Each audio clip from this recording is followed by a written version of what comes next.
Bonjour à tous. Au sein de la mandature actuelle, le développement du réseau de transport en commun dans la métropole de Lyon a connu un tournant avec l'absence de nouveaux projets de métro. En revanche, les écologistes au pouvoir souhaitent fortement renforcer le réseau de tramway avec pas moins de 4 projets en cours, tous prévus pour 2026, sauf un en 2032, première pierre de ce qui, à terme, doit constituer un tramway de rocade entre les différentes banlieues de l'agglomération lyonnaise.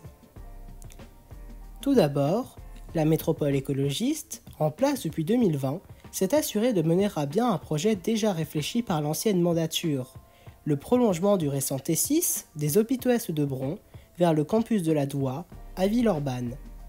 La ligne devrait ainsi compter 5,4 km de tracé supplémentaire au cœur de Villeurbanne, portion desservie par une fréquence d'un tramway toutes les 10 minutes en 2026, puis toutes les 7 minutes en 2030, et reliée au métro A ainsi qu'au tramway T1, T3, T4 et T9.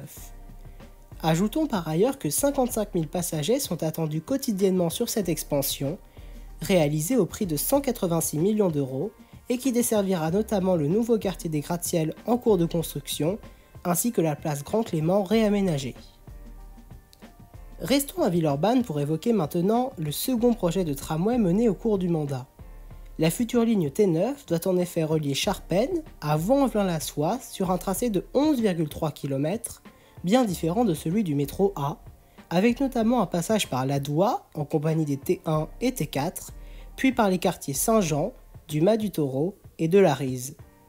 Soulignons notamment que le passage de la ligne au niveau du canal de Jonage nécessite la construction d'un nouveau pont réservé au mode doux, c'est-à-dire aux piétons, vélos et tramways. Le T9 sera ainsi interconnecté aux lignes A et B du métro, ainsi qu'aux lignes T1, T3, T4, T6 et T7 du tramway, d'où la volonté de la métropole d'en faire une ligne intermodale, où 38 000 passagers quotidiens sont par ailleurs attendus, ce avec une fréquence d'un tramway toutes les 10 minutes en heure de pointe et au prix de 290 millions d'euros. Ensuite, venons-en au troisième projet, situé cette fois bien plus au sud. Il s'agit de la future ligne T10 qui reliera la halte Nigarnier à la gare de Vénissieux. Le tracé, long de 8 km, desservira le stade de Gerland puis longera le port Édouard Herriot avant de traverser le centre de Saint-Fond. 22 000 passagers quotidiens sont attendus avec une fréquence d'un tramway toutes les 10 minutes et une connexion au métro B et D ainsi qu'au tramway T1 et T4, le tout pour un coût de 295 millions d'euros. Enfin, partons à l'ouest de l'agglomération pour revenir sur un projet qui témoigne de la préférence de la métropole accordée au tramway face au métro. Le TEOL, Tramway Express de l'Ouest lyonnais, qui desservira Tassin la demi-lune et le 5e arrondissement de Lyon sur un tracé à moitié souterrain.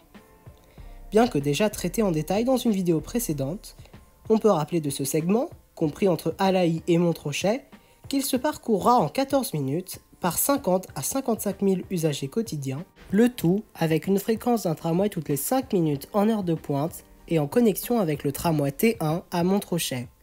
Finalement raccordé à la ligne T2 existante, le tramway doit coûter 800 millions d'euros et n'ouvrir qu'en 2032.